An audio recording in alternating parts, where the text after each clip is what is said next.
Assalamualaikum warahmatullahi wabarakatuh. Saya Muhammad Saifuddin Zuhairani dengan NIM 19002016 dari Informatika Pagi akan mempresentasikan tugas 2 data mining, yaitu tentang asosiasi analisis. Di sini ada soal 8 item set dan 14 transaksi belanja pelanggan sebuah minimarket,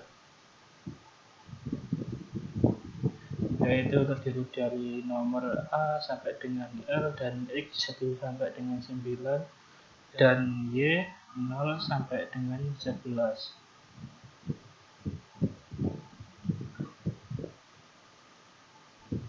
Yang pertama, transaksi yang dikerjakan ada 14 baris A sampai dengan L ditambah 1 baris X dan 1 baris Y. X dan Y dihitung dengan rumus di atas. Jadi setelah dihitung, NIM saya adalah 16, jadi diperoleh untuk X ada 6 dan Y adalah 4. Jadi setelah kita representasikan 8 item dan 14 transaksi dari A sampai L ditambah 1X dan dengan nilai 6 dan 1Y dengan nilai 4, diperoleh seperti ini tabelnya. Lalu selanjutnya nomor 2, kita lakukan pencarian frekuensi item set sampai dengan 2 item set. Kemudian kita cari rule asosiasinya. Pembangkitan kandidat frekuensi item set minimal support 0,4 dan minimal confident 0,8. Kandidat satu item set. Di sini ada 8 item set, yaitu baju, celana, sepatu, sandal, tas, sabuk, peci, dan rok. Di sini kita hitung untuk count-nya. Baju ada 11, celana ada 10, sepatu ada 11, sandal ada 7, tas ada 11, sabuk ada 8, peci ada 5, dan rok ada 6. Di sini nilai support adalah jumlah count kita bagi dengan total transaksi, yaitu 14. Jadi hasilnya seperti ini. Dan di sini untuk peci tidak lolos karena nilai supportnya di bawah nilai minimal 0,4. Selanjutnya kandidat 2 item set, yaitu dapat kita lihat baju celana, baju sepatu, baju sandal, baju tas, baju sabuk, dan seterusnya. Di sini ada tabel count dan support. Cara mencari supportnya sama, yaitu dengan contohnya di sini jumlah count ini 8 dibagi dengan jumlah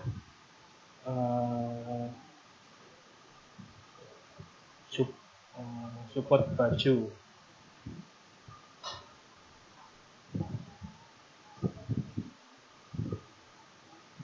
Lanjut, pembangkitan aturan 1 dari 2 item set tadi, kemungkinan aturan asosiasi X, Y yang dapat dibentuk adalah baju celana, baju sepatu, baju tas, baju sabuk, celana sepatu, celana tas, sepatu tas, sepatu sabuk, sepatu rok, sandal tas, tas sabuk, dan sebaliknya. Untuk pembangkitan aturan 2, kita cari dengan minimal confident nilainya 0,8.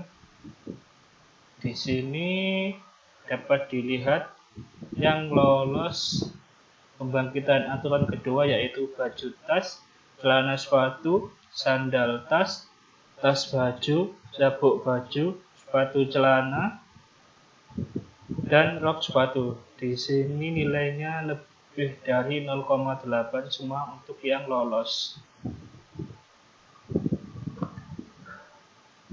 Jadi ini tadi yang lolos untuk pembangkitan aturan 2, saya taruh sini. Ada 7 transaksi. Jadi rule yang didapatkan adalah yang pertama, jika pelanggan membeli baju, maka pelanggan juga membeli tas.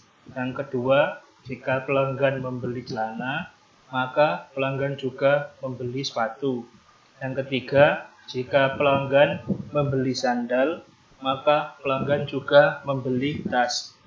Yang keempat, jika pelanggan membeli tas, maka pelanggan juga membeli baju. Yang kelima, jika pelanggan membeli sabuk, maka pelanggan juga membeli baju. Yang keenam, jika pelanggan membeli sepatu, maka pelanggan juga membeli celana. Dan yang terakhir, jika pelanggan membeli rok, maka pelanggan juga membeli sepatu. Untuk yang ketiga, kita lakukan pencarian frekuen 3 item set, kemudian kita cari rule asosiasinya, dan jika lolos minimal support. Di sini ada 5 dari 3 item set yang lolos, yaitu baju terhadap celana dan sepatu, baju terhadap celana dan tas, baju terhadap sepatu dan tas. Yang keempat, baju terhadap sepatu dan sabuk.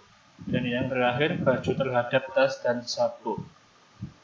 Untuk pembangkitan 3 item set, kemungkinan aturan asosiasi X, Y yang bisa dibentuk adalah seperti ini. Ini kolom yang ini untuk baju, celana, dan sepatu. Yang di sini untuk baju terhadap celana dan tas, dan yang kolom ini untuk baju terhadap sepatu dan tas, dan yang kolom ini untuk baju terhadap sepatu dan sabuk, dan untuk kolom yang terakhir ini untuk baju terhadap tas dan sabuk. Untuk pembangkitan aturan 2 dengan minimal confidence 0,8, di sini yang lolos ada 7 transaksi, yaitu celana sepatu terhadap baju, baju sepatu terhadap celana, celana tas terhadap baju, baju sepatu terhadap tas, sepatu sabuk terhadap baju, baju sepatu terhadap sabuk, dan yang terakhir tas sabuk terhadap baju. Jadi rule yang kita dapatkan juga ada 7 untuk 3 item set. Yang pertama, jika pelanggan membeli celana dan sepatu, maka pelanggan juga membeli baju.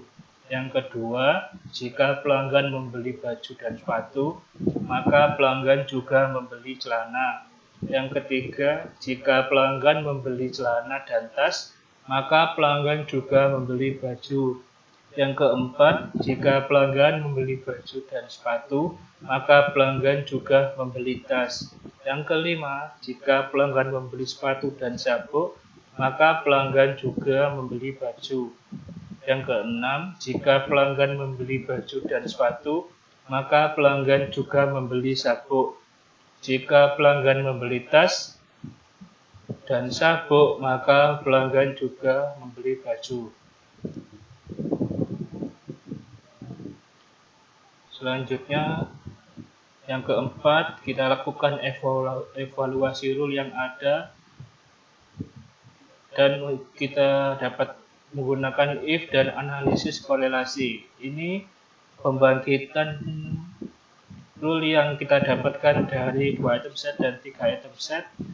Ada 13 rule. Ini untuk tabel X, Y-nya, ini untuk tabel support X, dan ini untuk tabel support X gabungan Y, dan yang ini untuk tabel confident, nilai confident.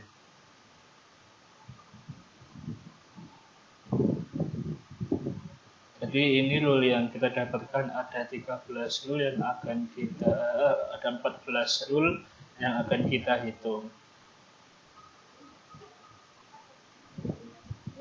Selanjutnya kita menghitung nilai interest factor. Ini yang pertama contohnya if baju dan tas.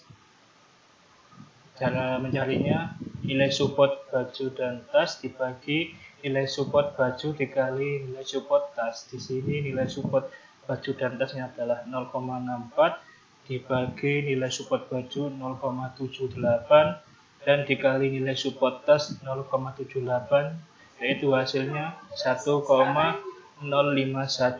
Jadi nilai 1,05 ini artinya rule yang terbentuk antara baju dan tas mempunyai korelasi positif.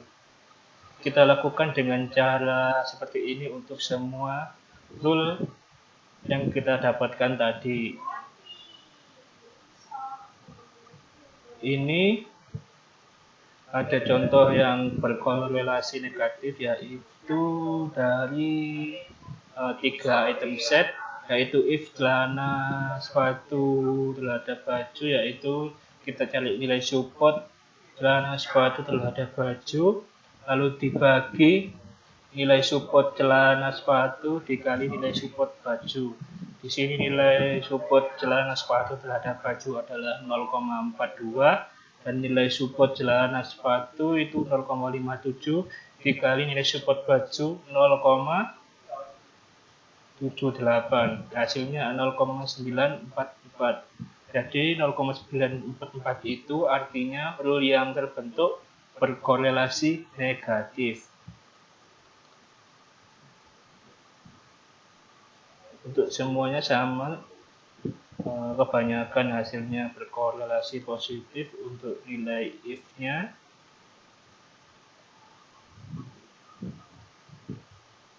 Lalu untuk selanjutnya kita mencari analisis korelasi. Di sini ada tabel tas dan baju. Untuk yang nilai 9 ini adalah transaksi tas dan baju. Untuk yang 2 ini transaksi tas tanpa baju. Dan yang 2 ini transaksi baju tanpa tas. Dan yang 1 ini transaksi tanpa keduanya. Kita dapat mencari nilai korelasi baju dan tas dengan rumus F11 dikali F00 dikurangi F01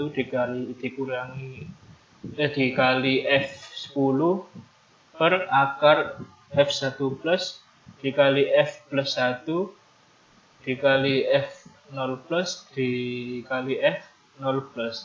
Jadi di sini hasilnya ada 9 kali 1 dikurangi 2 kali 2 akar 11 kali 11 kali 3 kali 3 dan hasilnya adalah 0,151.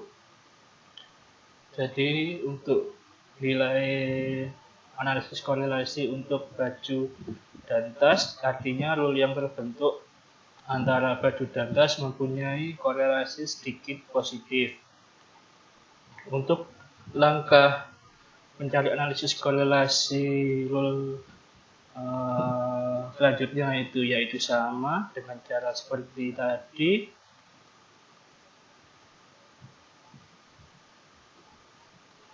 Di sini saya juga memberikan satu contoh nilai analisis korelasi yang independen, yaitu ada di rule celana tas terhadap baju. Jadi di sini nilainya baju celana tas ada 6, baju tanpa celana dan tas 0, celana tas tanpa baju 0 dan tanpa keduanya ada 0. Jadi di sini 6 dikali 0 dikurangi 0 kali 0 akar 6 kali 6 kali 0 kali 0 sama dengan 0. Jadi rule yang terbentuk dari rule celana tas terhadap baju adalah korelasi independen.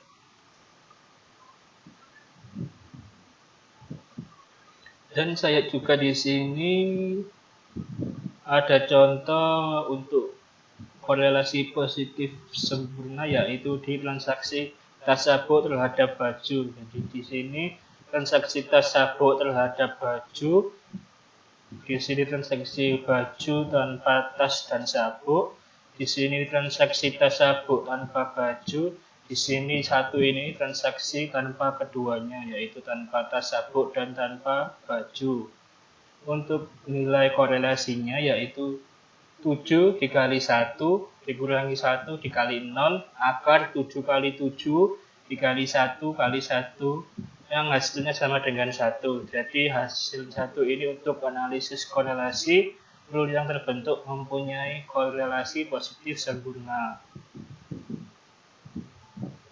Demikian presentasi yang dapat saya sampaikan untuk tugas asosiasi analisis data mining. Kurang lebihnya mohon maaf. Assalamualaikum warahmatullahi wabarakatuh.